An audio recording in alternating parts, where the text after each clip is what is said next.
Yo, what's happening, world? Name's Raheem Flowers, and I also wanted to speak and wish Chicago World News good health because I heard that he just got shot recently, maybe a couple days ago. He got shot 5 times, and he sends out a lot of reports and touches on events that go on in Chicago, primarily and especially gang activity, but he tends to delve into politics here and there with Trump and Kim Jong-un and what it's going to be like for the rest of society and whatnot.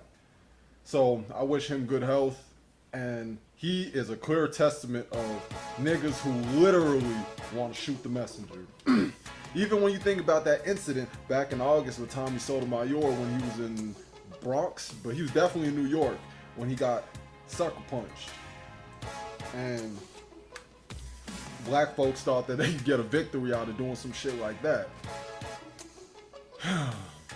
Also, I want to talk about the state of hip hop and how it's this tug of war with these mumble rappers and the super lyrical, spiritual miracle rappers. Shout out to Crank Lucas, by the way, for making his jokes and taking his shots at everybody and being impartial about it. But anywho,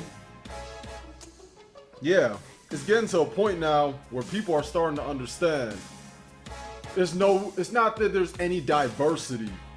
It's everything is scattered. There's all these factions and branches of hip hop that is scattered.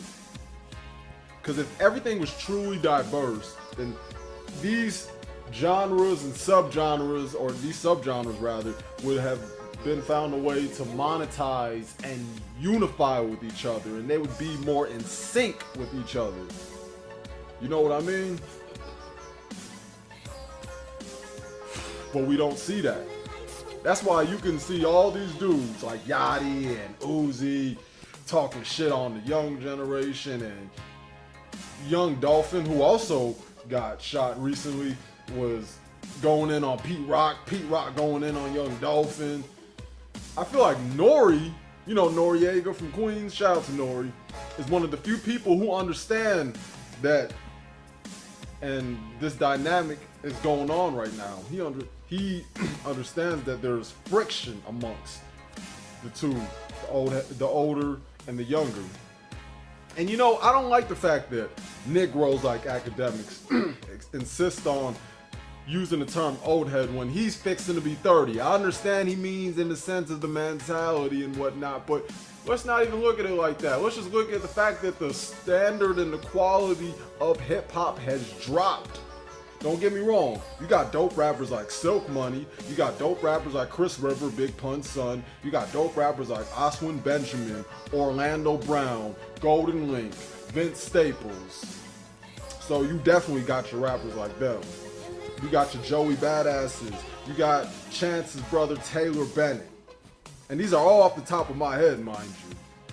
So I know that there is talent out there, but who's being promoted, especially by fuck boys like academics, Lil Pump, Lil Uzi, fucking Migos,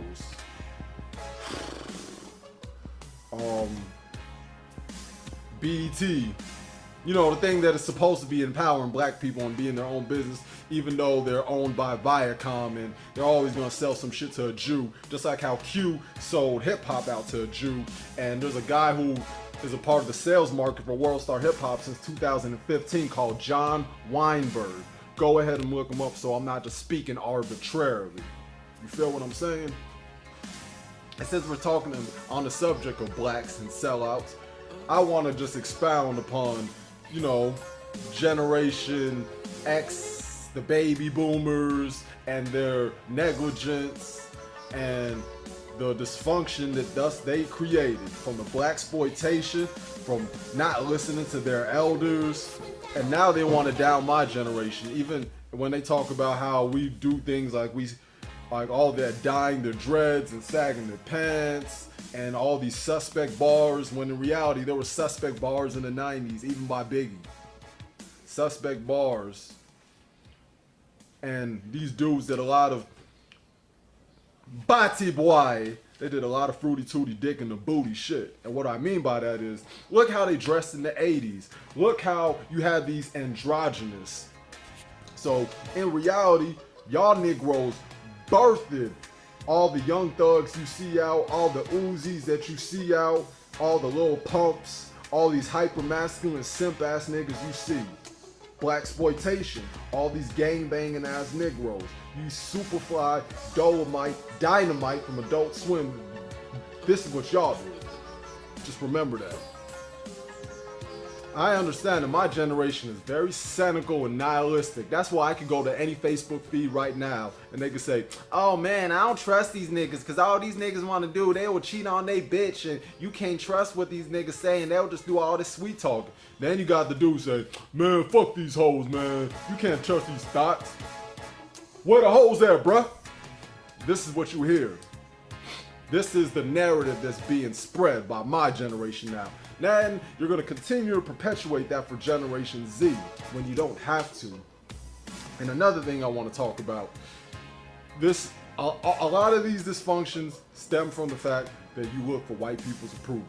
If black people would have just did them with BET, if black people would have just did them with World Star, and not try to create a dysfunction and turn World Star Hip Hop and Media Takeout into a zoo for the rest of the world and outsiders to look at black people as, damn, these are some savage niggas. And we use the word savage in some sort of, positive light.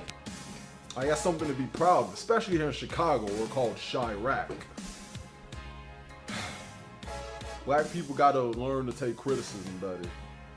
There was even a post and a quote that I saw on social media. And that one was on Facebook, actually. It can't be to the point where, okay, we had a horrific past. We had Jim Crow.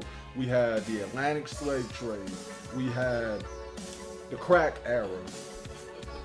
We've been used by these feminazis, the white daddy government, who black women especially tend to exploit, not even knowing they're the ones being exploited. We use all these things. And then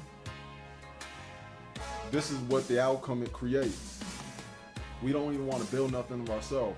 Ownership and financial freedom is the most important thing. Jewish people understand that. White people understood that. Fuck Asian, the Chinaman understands that.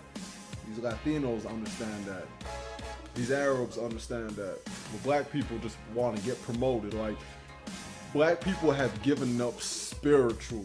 You can tell that there's a form of submission there. And it doesn't have to be that way.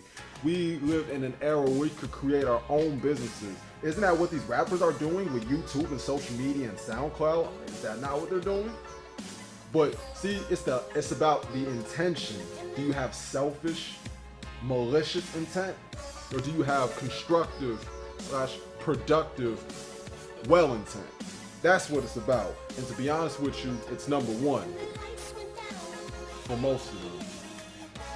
And the ones who do have good intent, they tend not to have the wherewithal and don't understand the dynamics behind it. But I'm blessed that even though I don't have a full understanding of dynamics, I know people who do, older cats with wisdom, and that's who I'm collaborating with. I have my own projects and stuff on the way that people I've assembled with because of social media. That's right.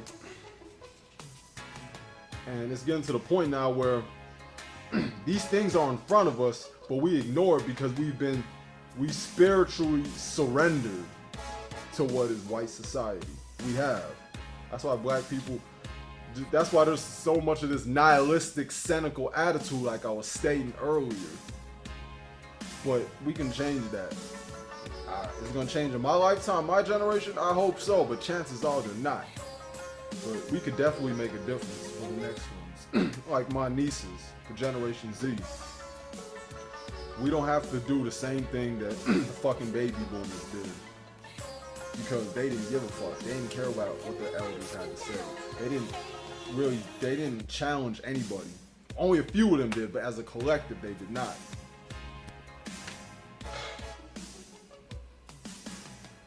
So my best suggestion is to see a job as nothing more than an investment.